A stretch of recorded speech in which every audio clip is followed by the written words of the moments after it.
Hello everybody, MakeZodX here, back at it again to give you another very exciting video. And for today, yes, we're right off the heels of what could be considered the kickstart of the E3 season, or E3 season-ish, with Summer's Game Fest, which, they showed quite a bit of stuff up in this presentation. And at first, I was just kind of expecting it to be kind of like last year's, with it being a digital event last year, and then, it was kind of just wish-washy with some of the announcements. There was maybe some kind of good stuff in there, but nothing notable that I can honestly remember from last year, dolls.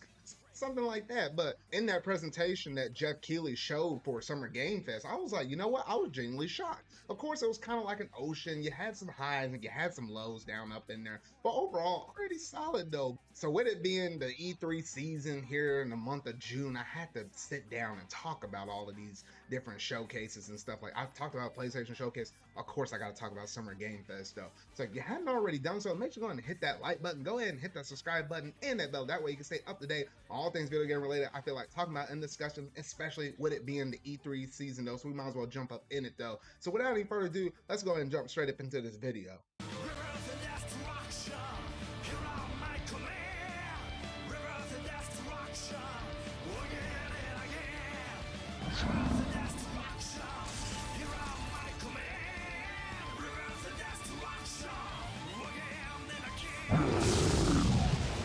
So they started off the show with Prince of Persia: The Lost Crown, which, that's one of the interesting thing with these showcases is you always have to start off with something very interesting or with a bang. If you want to kind of, set the tone, I think you always got to start it off with something good, end it off with something good, have something really critical in the middle, and then you kind of have some of your, lower points throughout the show, which he tried to have that structure here, I think, for at least for the most part though. But it's interesting now we're getting another brand new Prince of Persia game, and based upon the kind of gameplay footage we got from it, it's definitely Metroidvania inspired, with some of the levels and some of the areas and environments that you're actually going through and traversing right there. So I was like, you know what, I hadn't really been like the biggest Prince of Persia fan or whatnot though, but the fact that it is Metroidvania, it is going to have to be put up on my radar to kind of, see exactly where the direction for this game will actually go. All right, next Jeff Keighley had up in his lineup was Mortal Kombat 1. He kind of alluded to this in the lead up to Summer Game Fest as like one of the critical highlights for the show, so that way you can kind of pull in his viewers or whatnot though, because it was interesting how they actually, showcased off, the announcement that Mortal Kombat 1 is going to be coming out here fairly soon, and they actually gave the release date and all of that stuff, showed a CGI trailer, but they didn't show any actual gameplay. So I guess, Jeff Keighley managed to get, some, special hookups to be in one of the first after showcase off the gameplay. So they were showing story, they were alternating between the gameplay as well, and it just kind of went back and forth. So you kind of had a pretty good feeling with the game. And the interesting kind of new hook with this one game is that you have like assists, like, you have like a lot of different kind of assists within different types of fighting games and whatnot, but it's kind of interesting how they're going back with these legacy characters and kind of having certain characters show up as cameos and stuff, and being able to interact with them, and how you have your primary fighter, but then you can kind of switch back and forth and make that assisted character kind of pop up in there, do a few moves depending on what kind of inputs you do up in there. So that kind of seems like the main kind of focus draw point for Mortal Kombat 1. So obviously some really cool things. Obviously you had all of the crazy fatalities and stuff like that and up in there, so a lot of things that I think Mortal Kombat fans could be really excited for right there. Next up, they had Street Fighter 6, and at first I saw him, he was kind of looking like a robot. I was like, what the heck? But then, obviously, you saw a bunch of dinosaurs and Ryu fighting dinosaurs. I was like, what the heck is going on over here? But yes, it was a Street Fighter 6 and the Exo Primal crossover, which really makes sense. You have a huge fan base for Street Fighter, but maybe not necessarily for Exo Primal. So it kind of makes sense with the collaboration right there, though. But I don't know, it made me scratch my head for at least a hot second there. Next up, they showed Dead by Daylight with Nicolas Cage. I'm trying to figure this one out, because I'm like, why in the world are we doing showcasing off a lot of, Hollywood movie-ish kind of stuff within the actual, what's trying to be a Summer Game Fest game show? I don't know. This is where it kind of lost me in the presentation, was when they started to do all of these kind of movie Hollywood-ish kind of things. up within the game show, kind of pretty reminiscent of what they normally do with the Game Awards, you know, later on in the year. So I was like, that's just kind of some of the low points I didn't necessarily like or really agreed upon. I wish, you know, Jeff Keighley kind of worked with that kind of mess or whatnot though. So I'm not honestly a really big fan of it though, but yeah, it was kind of up there in that presentation like that. Now, let's jump into some really good stuff right here because they actually did manage to announce that yes, we are getting a brand new Sonic game, and yes, that is going to be Sonic Superstars. So I was like, oh, okay. I was kind of looking at this, and I was like, they kind of started it off like, you know, like just a retro-y kind of, you know, Sonic One, but he's kind of moving back and forth between like the 2D sprite and what seemed to be like a 3D version of a 2D platformer. And lo and behold, that is the name of the game right here, though. And you know, you're not gonna be only just be able to control Sonic. You also have Tails, you have Knuckles, even Amy, who we're about to get here fairly soon within, you know, Sonic Origins and stuff like that. So it's kind of really nice. I guess looking at this game, it is definitely Sonic Team's take on Sonic Mania. I guess they really couldn't sit well with the fact that how, you know, a bunch of fans made Sonic Mania and they didn't want to be outdone in their own game. So this is kind of like their approach to it because they know that, you know, there's a lot of fans out there that like that traditional classic 2D platforming with Sonic and stuff like that. I really did like myself some Sonic Mania, so I'm hoping that this one is actually fairly good. I think the main thing that it comes down to at the end of the day with Sonic Team making it is the controls for, you know, Sonic or whichever playable character you're using though. So honestly, some really good stuff right there. Definitely going to keep my eye out on that though, but that one's coming to basically all major platformers, so should be able to play it no matter which device you have. Next up, this one was kind of interesting. They actually showed off Sandland, which I was looking at Sandland and I was like, what the heck? I was looking at that art style design. I was like, wait a minute, is it? And yes, it is, you know, a manga that Akira Toriyama actually made, you know, the dude that, you know, did all of the sketch and drawing, all that mess for the Dragon Ball series, though. And I know, based upon some things I heard, I know it's not like a long running manga series or anything like that. So it's kind of interesting how Bandai came out here and that's the game that they're actually working on next. So kind of going out there, not necessarily what most of the big shonen animes, but actually hitting some stuff that's a little more smaller. I wouldn't say necessarily say niche, but it's definitely significantly smaller in terms of like your Dragon Balls or your Naruto's or something like that, Bleach or anything like that though. So it's really interesting. That's the game that Bandai actually came out with right there. Then, of course, one of the next major pulls was Alan Wake 2, which I know that's a game that a lot of people were starting to really look forward to. Me personally, I don't have like a really strong affinity towards it though, but the way how they handled it in the showcase, they had, you know, Jeff Keighley interviewing the dude before they could even show off the game. I know, like, based upon a lot of different streamers and stuff that were actually co-streaming this event, I know they were like, just show us the gameplay, then talk. At least for me personally, you know, in these kind of presentations like this, at least show off the gameplay first, then turn around and show off like an interview or something like that. Because I mean, that's, you know, show is better than, you know, talking and telling and whatnot though. So that's just the way I kind of prefer. That's my only little nitpick, at least on that one right there. Then next up, we finally got some good information right here. Because yes, I'm talking about they came out Sony with Spider-Man 2. They actually showcased off the box art, which the box art looks really cool and amazing.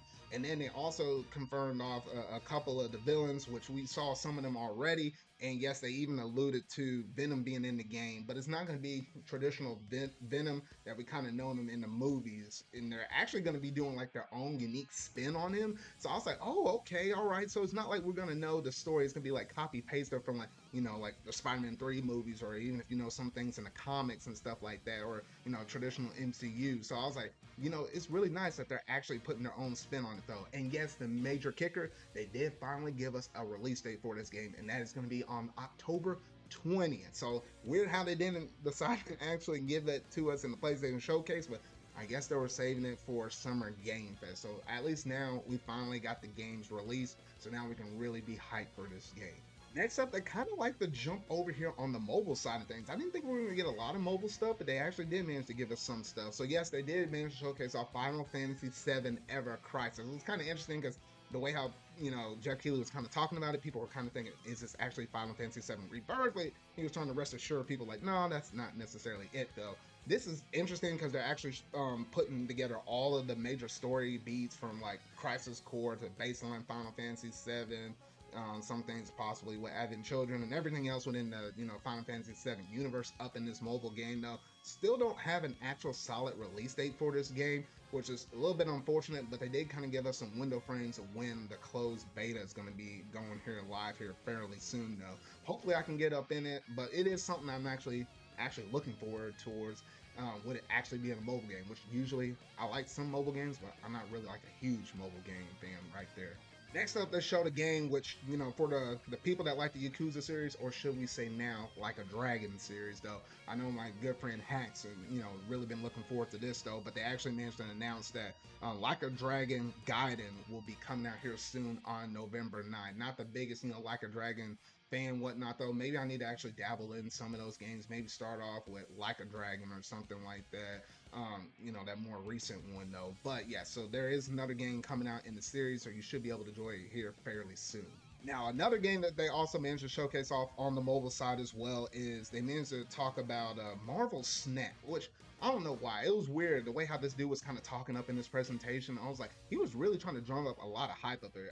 At moments, I was looking at Jeff Keighley, and that dude was like, man, this man is doing too much for his own good. It was kind of funny. The kind of vibes that man kind of gave off though. But if you like Marvel Snap, you got some cool, interesting updates coming out here fairly soon though. One of these weird moments, back to some weird moments and some of them bad moments during the showcase is the fact that Xbox decided to come out in this presentation and actually showcase off Porsche with an exclusive Xbox Series X promotion, trying to promote their cars and stuff. Like, it ain't like a game showcase unless they actually start to reveal some car related stuff. I don't know. You always get some of them weird things like that. I'm like, oh, okay, whatever. I'm like, oh, my gosh. So this was the moment we kind of noticed where the showcase was kind of coming close to an end. But before I talk about the last two things, I just want to kind of talk about some other nitpicks I had about the show in general, though, because there was a lot of moments in the show where there were obviously some lower end games, at least things that didn't speak to me personally, but games that some people might have had some affinity with. It just wasn't it didn't pop out on the page for me, or probably what would be for most viewers or whatnot though. So that's why I might not have talked about it up until this point though. But I didn't like the fact how you had like so many different ads up in this showcase. Granted, I give Jeff Keighley some props. He did manage to keep the show underneath 2 hours. It was about like an hour and 50 minutes or something like that though. But it was kind of weird how we kind of went to some of those transitions of some of those ad breaks and some weird old promotion things. It showed like some computer related things or whatnot. That I was like, okay, whatever though. I don't know. That was probably some of the weirdest moments that kind of took you out of the showcase itself, and some things I did need to bring up. Now, the second to last thing that they showed off, which was I thought was actually pretty important, was of course the new Fortnite season. I'm not necessarily the biggest Fortnite player or whatnot though, but obviously we know how big Fortnite is with Epic Games, and literally now they have their next chapter story within this series, and it's literally gonna be crossing over with Transformers. Probably because they got that brand new Transformers movie that's coming out over here during the summer though. But it is kind of interesting how you're gonna be using that. I don't know why they downscale Optimus Prime from like being so big to so small. I don't know. That was just a little off-putting for me though. But nonetheless, I think it'll be pretty cool doing all of that different interactions with the Transformers as well as the dinosaurs and kind of going back and forth along with your traditional characters though. So if you're a big Fortnite fan, you definitely have that to look forward to. Now, the time that we all been waiting for. Jeff Keighley said he had a major announcement for his show with Summer Game Fest, and it was something that everybody was going to be looking towards, and it's something RPG genre defining. And I was like, what the heck is this gonna be? And lo and behold, yes, it was Final Fantasy VII Rebirth. Honestly, this one really did catch me by surprise, considering how we're literally about to drop. Square Enix is about to drop Final Fantasy 16 here within the next couple to few weeks. So I was kind of surprised that they would go ahead and actually showcase off another trailer for this and actually try to give the window frame of when this game will actually launch. I was like, okay, Square Enix, I'm seeing you. I'm seeing you. But it's really cool seeing this world and how big it's going to be, considering the fact that now we're going to be leaving Midgard and we're going to be finally doing the open world segments and stuff like what you were able to do within the original Final Fantasy VII game. And obviously, you got your traditional characters like your Cloud, your Tifa, your Aerith, your Barrett and all of them though. But you do have new playable characters such as Red 13, which honestly seeing some of the gameplay that he was able to do, I was like, man, that looked really cool. And then even characters like Yuffie, I was like, okay, because like, you know, you had that Yuffie DLC stuff that was included within the original Final Fantasy VII remake stuff. So I was like, it's nice to see we're gonna get new playable characters like that within this brand new Final Fantasy VII remake series though. So honestly, the gameplay and stuff looked really cool. The graphics looked really nice. And I was like, man, I honestly cannot wait for this sucker to come out though. And then they gave you the release time, which I was thinking maybe they were gonna keep it open, still kind of keep it vague, say something like winter or something like that. No, they did say early 2024. I was like, oh, okay, so that really kind of brings in the picture, at least in my mind, it's probably gonna come out either January, February, or March. So my gut is probably saying roughly around February. That still kind of fits the winter mantra of what they originally were trying to say right there. And they also mentioned that yes, it's gonna be coming out on 2 discs. So I was like, okay. So we're going back to the old PlayStation era where we had games on multiple discs. I was like, okay. I guess this game's gonna be that big in terms of the open world segment, the open world setting. So I guess they're gonna have to, you know, there's probably too much to drive on like 100 GB disc, so they probably using 2. So I'm like, okay, whatever. But yeah, so honestly, this game looks really cool, really exciting, and what a way to be able to actually end off your showcase like that on that big highlight, because a lot of people were questioning and wondering about that, you know, once we're gonna have Final Fantasy 16 out the door. So we don't have to wait too much longer for that game, but really nice stuff that they showcased right there. So in a nutshell, that's pretty much most of the major things that was showcased off within the Summer Game Fest showcase for 2023. So honestly, Jeff Keighley, you know, looking at this presentation in comparison to last year was basically almost an all digital. This is kind of like one of his first shows being able to actually have it there in person. I would say it's definitely better than the showcases for Summer Game Fest in the past years. I think he's doing the right steps, leading it in the right direction, especially how he had the interesting start with the Prince of Persia and Mortal Kombat 1 and managed to end with Final Fantasy VII Rebirth. I know basically all the announcements you're able to put within the show are kind of all dependent on, you know, what kind of games are coming out within the time frame of you actually dropping off your show, and whether or not these companies are able to actually showcase off anything, whether it's you know, a cinematic thing or gameplay and all of that stuff. But you know, all those thoughts aside though, I think he managed to get a pretty good pull in terms of all the games and the varieties and stuff that was actually showcased off in there. Obviously, there are some nitpicks. You got to work on those ads and stuff like that. I don't like the Hollywood-ish kind of thing. You had some weird other announcements up in there, kind of made me scratch my head. I was like, well, what the heck is this even doing up in here, though? But outside of that, a fairly good, solid show. If I had to give it like a letter grade, I think I'd give it like a B minus. It's actually a lot better than what I honestly thought it was gonna be. So at least I can say it was entertaining. It lost me in a few moments, but overall, it didn't lost me, you know, through the greater length of the whole entire showcase, though. So yeah, honestly, fairly good, Jeff Keighley. Fairly good. We'll see if your, you know, if your Game Awards happens to be, you know, on this level or maybe even a little bit better, though. So that's gonna basically do it in terms of this video, in terms of most of my thoughts on the Summer Game Fest. But you gotta let me know down in the comment section down below, what all did you think about this show? Did you think that it was better than in past years? Did you like some of those reveals that showed up in there, like the Prince of Persia, the new Sonic game, obviously the Final Fantasy VII Rebirth, or anything else in between? You gotta let me know down in the comment section down below. But that's gonna pretty much do it in terms of today's video. So if you really like it, make sure you're gonna hit that like button, go ahead and hit that subscribe button and that bell to stay up to date on all things video game related I feel like talking about and discussing. So remember, y'all, until whatever video I make next, see y'all.